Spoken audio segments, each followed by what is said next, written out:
कुमार प्रियांशु है और आपका मेरा चैनल क्या यार विद सर क्लासेज में आपका बहुत बहुत स्वागत है। आज हम लोग क्लास 12वीं का अध्याय 1 का आवेश क्या होता है, विद्युतीय आवेश कैसे होता है, इसके कितने प्रकार होते हैं, इसका डिस्कवरी यानी खोज कौन किए थे, किस ईस्वी में किए थे, इलेक्ट्रॉन की अवधारणाएं क्या क्या हैं, इसके बारे में हम लोग अध्ययन करेंगे। तो टॉपिक स्टार्ट करने से पहले आप सभी से मेरा पर्सनल रिक्वेस्ट है कि यदि अभी तक मेरा इस चैनल को आप लोगों ने सब्सक्राइब नहीं किया है तो आप जल्द से जल्द सब्सक्राइब कर लें, क्योंकि एग्जाम की दृष्टि से मैं ऐसे आपको कॉन्सेप्ट ऐसे आपको मैं क्लियर करवा रहा हूँ, ताकि ऐसे एग्जाम का कोई भी प्रश्न ऐसे आपसे मिस ना हो सके।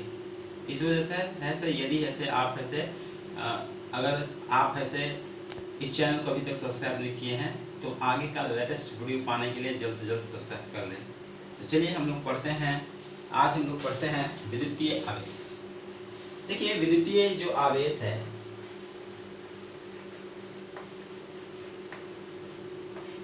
विद्युतीय आवेश क्या होता है। देखिए, विद्युतीय आवेश अगर मान लिया जाए कि एक वस्तु है, ठीक है, यानी एक वस्तु है और एक वस्तु यहाँ पे है, ठीक है, तो इस पदार्थ का वह गुणधर्म, ठीक है, क्या चीज,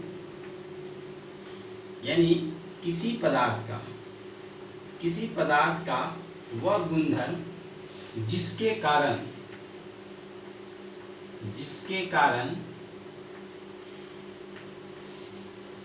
कोई दूसरा वस्तु एक बल का महसूस करे, यानी एक बल को महसूस करे या बल ऐसे उस पर क्या है आरोपित हो, क्या कहलाता है, विद्युतीय आवेश कहलाता है। तो हम लोग ऐसे बोलेंगे कि किसी पदार्थ का वह गुणधर्म जिसके कारण कोई अन्य पदार्थ ऐसे एक बल को महसूस करता है या बल को आरोपित होता है, क्या कहलाता है, विद्युतीय आवेश। तो हम लोग लिख लेंगे क्या चीज, किसी पदार्थ का वह गुण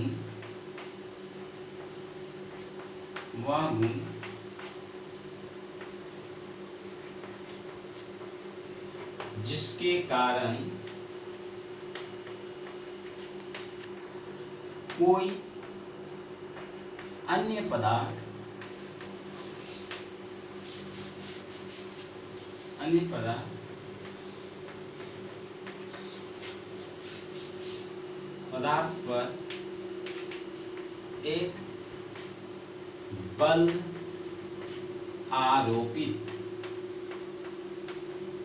आरोपित होता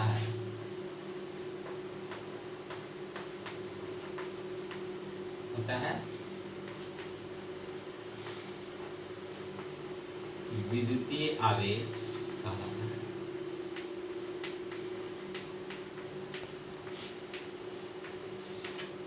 आई बात समझ में। किसी पदार्थ का वह गुण जिसके कारण कोई अन्य पदार्थ पर एक बल आरोपित होता है, यानी कोई अन्य पदार्थ पर एक बल को क्या करेगा, आरोपित करेगा, उसी को हम लोग क्या कहेंगे, विद्युतीय आवेश। यानी इसको हम लोग गुणधर्म भी बोल सकते हैं, गुणधर्म, ठीक है, किसी पदार्थ का वह गुणधर्म जिसके कारण वो कोई अन्य पदार्थ पर एक बल आरोपित होता है, क्या कहलाता है, विद्युतीय आवेश कहलाता है। चलिए यदि बात करते हैं तो देखिए, कोई पदार्थ है, इस प्रकृति में जितने भी पदार्थ होते हैं तो उस पदार्थ के अंतर्गत ऐसे ही आवेश होते हैं, यानी बिना पदार्थ का आवेश का अस्तित्व नहीं है। अगर पदार्थ ही नहीं रहेगा तो आवेश ऐसे कहां से होगा। तो यहाँ पे नोट पॉइंट हो सकता है, क्या हो सकता है नोट पॉइंट, कि बिना पदार्थ का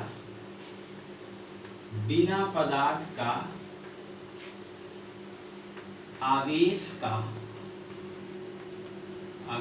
का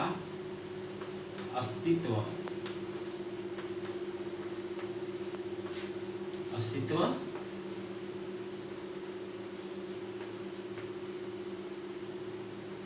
संभव नहीं है। आगे बात समझ में? आपको भी पूछ सकता है कि क्या बिना पदार्थ का आवेश का अस्तित्व संभव है, हाँ या ना? तो बिना पदार्थ का आवेश का अस्तित्व संभव नहीं है। अरे बात समझ में?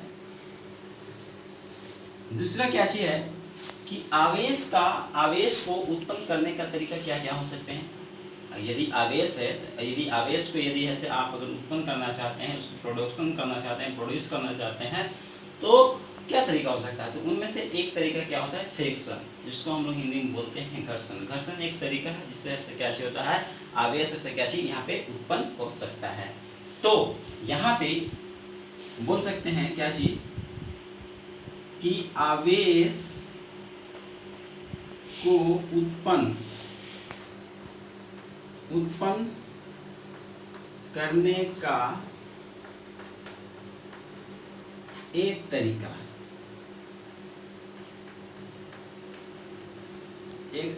क्या है?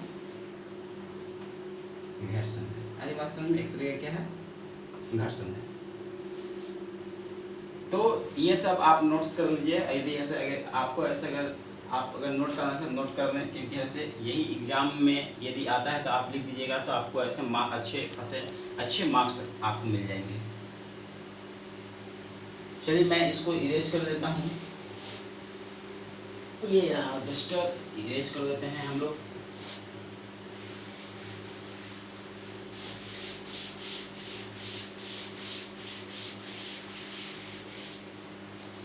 जैसे आपने मैथ पढ़ा होगा, मैथ आप लोग पढ़ते होंगे, तो मैथ में क्या होता है कि जो धन और ऋण का जो योग क्या होता है? शून्य होता है। क्या होता है? प्लस और माइनस का जो योग क्या होता है? शून्य होता है। उसी प्रकार विभिन्न आवेशों का, ठीक है, विभिन्न आवेशों का योग भी क्या होता है? यानी धनात्मक और ऋणात्मक आवेश का योग भी क्या होता है? शून्य होता है। एक वैज्ञानिक थे जिनका नाम था बेंजामिन फ्रैंकलिन। उन्होंने ऐसे इसका नामकरण ऐसे यानी ऋणावेश और धनावेश का ऐसे नामकरण किया था, बेंजामिन फ्रैंकलिन। आ रही बात समझ में? तो हम लोग कैसे इसको लिख सकते हैं?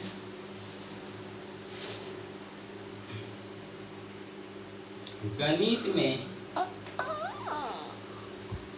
धन और ऋण का योग क्या होता है? शून्य होता है। होता है कि नहीं? होता है। उसी प्रकार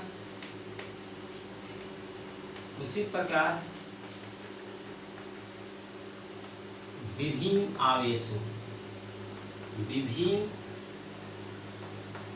आवेशों का योग भी शून्य होता है।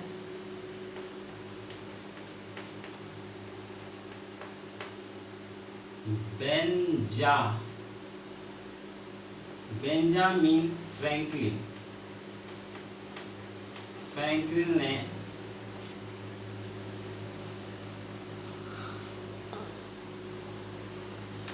आवेश का नामकरण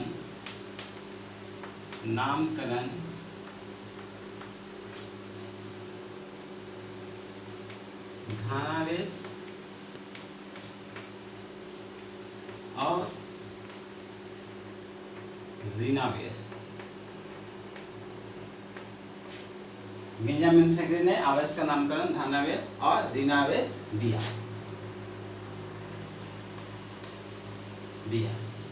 कहने का मतलब है कि आवेश है, आवेश कितने प्रकार के होते हैं? 2 प्रकार के होते हैं। कौन कौन होते हैं? धनावेश, दूसरा क्या होते हैं? ऋणावेश। ठीक है। अगर हम आवेश की बात करें तो आवेश क्या है? आवेश क्या हो सकता है? यदि हम बात करें कि आवेश क्या है, तो आवेश क्या हो सकता है? तो आवेश को हम बोलते हैं इलेक्ट्रॉन की प्रवाह, ठीक है, इलेक्ट्रॉन की प्रवाह की दर को आवेश कहते हैं। आ रही बात समझ में? आवेश कहते हैं।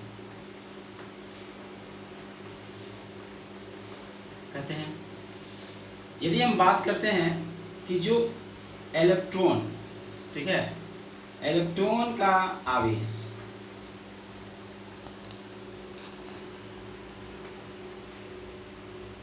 इलेक्ट्रॉन का आवेश कितना होता है? 1.6 इंटू 10 के पावर -90 कूलम। आ रही बात समझ में? ये होता है। यदि प्रोटॉन की अगर बात करें, न्यूट्रॉन का आवेश क्या होता है? न्यूट्रॉन का आवेश क्या होता है? 0। क्या होता है? 0। प्रोटॉन का आवेश क्या होता है? प्रोटॉन का आवेश जितना इलेक्ट्रॉन का आवेश होता है उतना ही ऐसे क्या जी, इसका भी आवेश होता है, ठीक है। तो इतना बात है कि जिस प्रकार घन और गणित में घन और ऋण का योग शून्य होता है, इसी प्रकार विभिन्न आवेशों का योग भी क्या होता है? शून्य होता है। बेंजामिन फ्रैंकलिन ने आवेश का नामकरण धनावेश और ऋणावेश दिया, और जो धनावेश ऋणावेश क्या है? आवेश के क्या है? प्रकार है, 2 प्रकार के हैं। अब देखिए इसका, अगर हम इसका द्रव्यमान की बात करें तो द्रव्यमान क्या है? द्रव्यमान, यदि हम द्रव्यमान की बात करें तो द्रव्यमान क्या चीज है? द्रव्यमान में यानी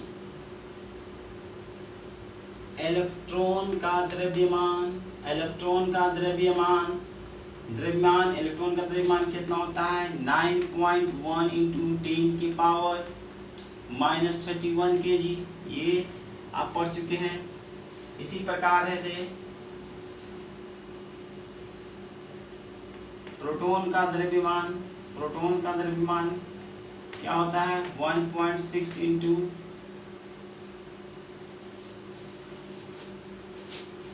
10 का पावर -27 kg, ये होता है। इसी प्रकार न्यूट्रॉन का द्रव्यमान भी क्या होता है? इतना ही लमसम होता है। आ रही बात समझ में? 1.6 इंटू 10 का पावर -27 kg।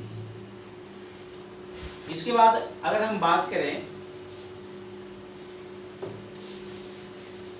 कि आप कैसे याद रखिएगा कि किसका खोज किन्होंने किया, तो इसके लिए मैं आपको बहुत ही इजी ट्रिक बताता हूं, आप ट्रिक से याद कर लीजिए। उस ट्रिक का नाम है, क्या है? उस ट्रिक का नाम है ईंटा पे नाच रे।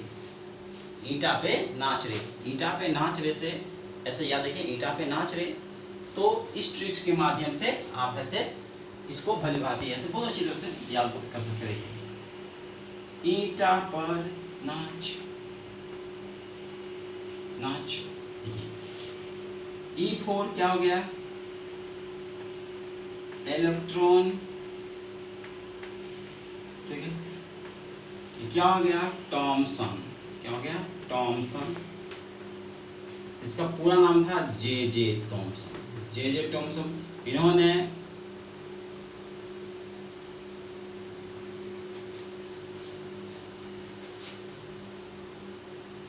इन्होंने 1897 ईस्वी में इन्होंने खोज किया था किसका? इलेक्ट्रॉन का। इसके बाद आपको है क्या चीज?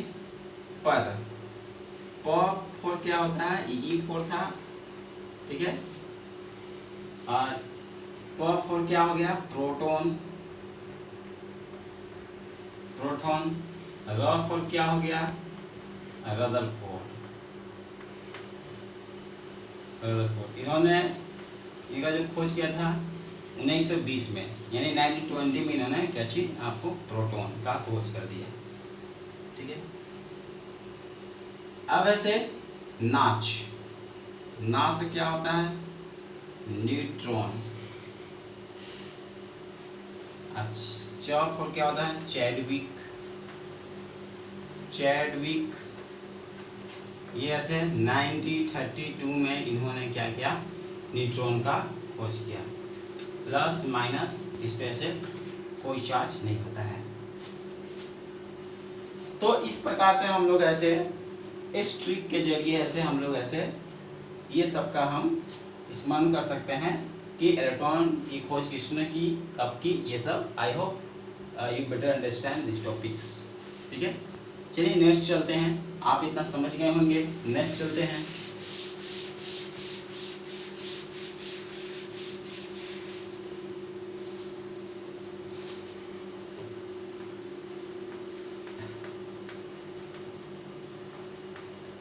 इलेक्ट्रॉन की अवधारणा क्या है? अवधारणा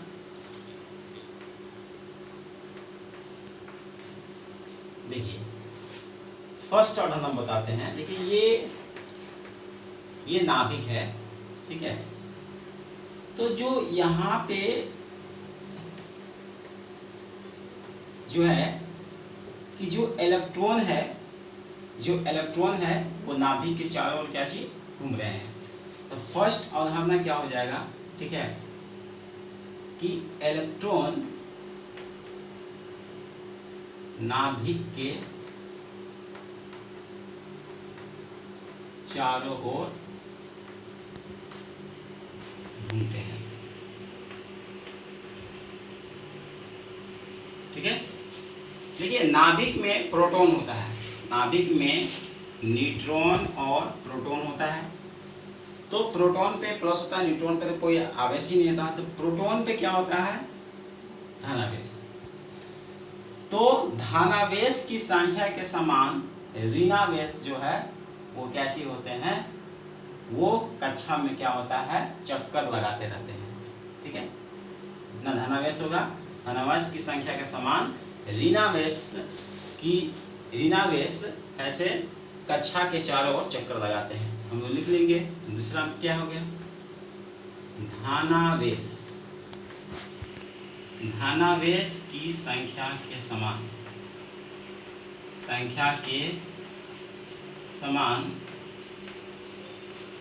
ऋणावेश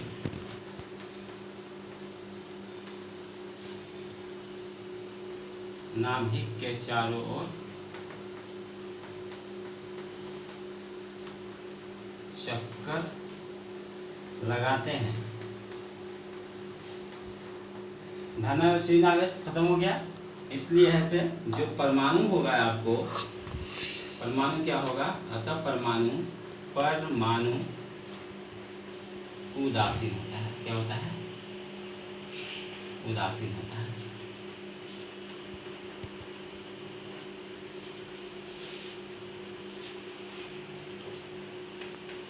धनावेश में जो धनावेश होता है, धनावेश में इलेक्ट्रॉन की क्या होती है? कमी होती है।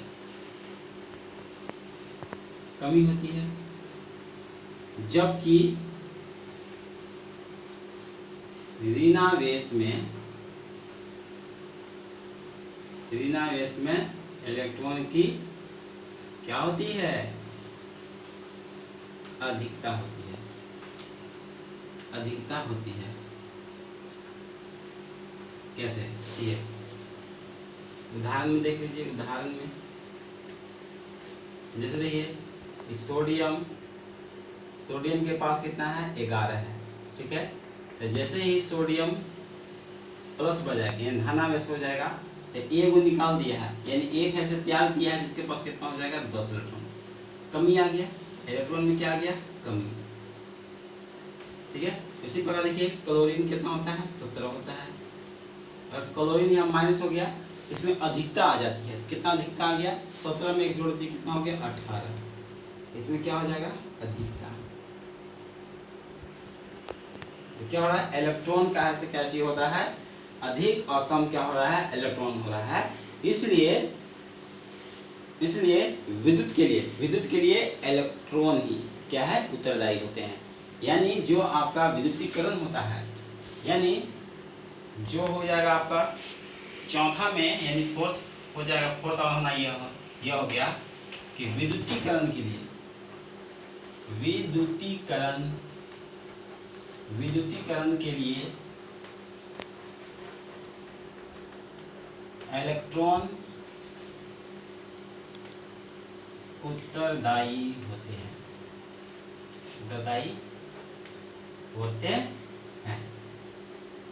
हमारी बात समझ में। पांचवा अवधारणा ये है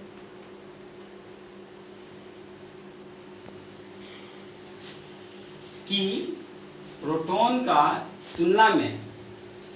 के तुलना में जो प्रोटॉन होते हैं, जो नाभिक में प्रोटॉन होते हैं, वो इलेक्ट्रॉन से 1837 गुना क्या होते हैं, अधिक होते हैं।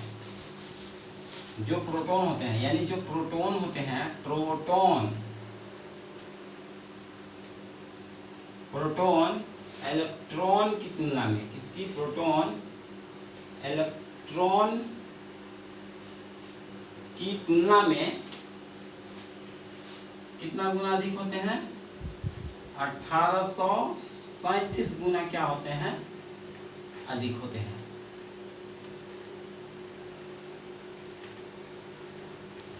अधिक होते हैं।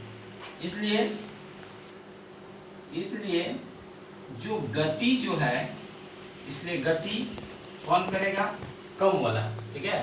तो कम किसका होता है? इलेक्ट्रॉन, इसलिए गति इलेक्ट्रॉन करते हैं।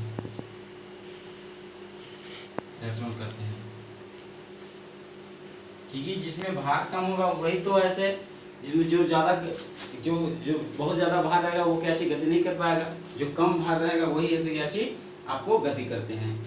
ये सब बेसिक कॉन्सेप्ट है जिसके जरिए ऐसे आप ऐसे एग्जाम में ऐसे अच्छे मार्क्स ला सकते हैं। कॉन्सेप्ट आपको किसी को आप क्लियर कर सकते हैं।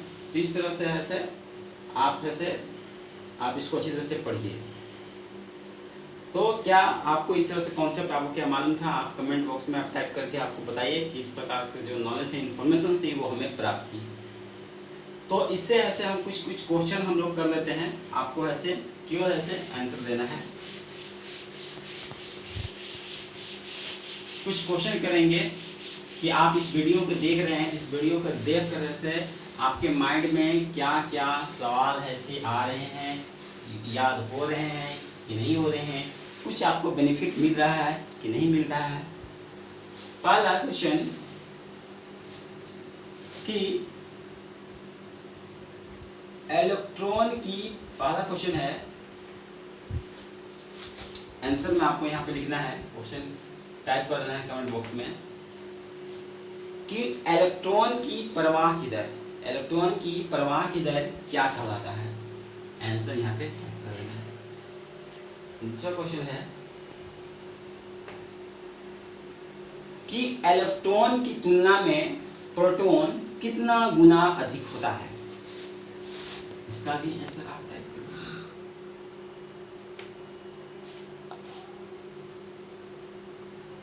इलेक्ट्रॉन, प्रोटॉन और न्यूट्रॉन की खोज किस ईस्वी की गई।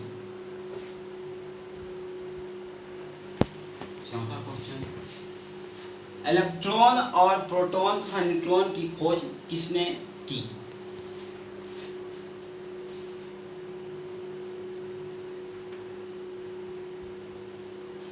इसके बाद से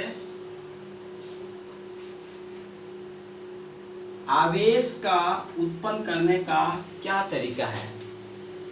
आवेश का उत्पन्न करने का क्या तरीका है। छठा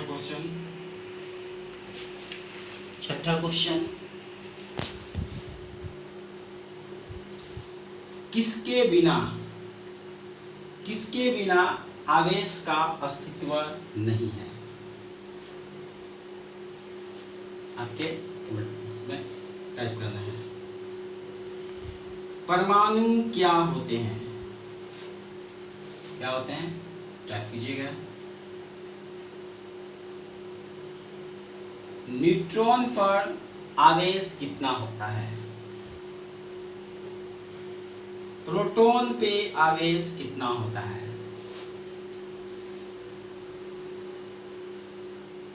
इलेक्ट्रॉन का द्रव्यमान इलेक्ट्रॉन का द्रव्यमान क्या होता है।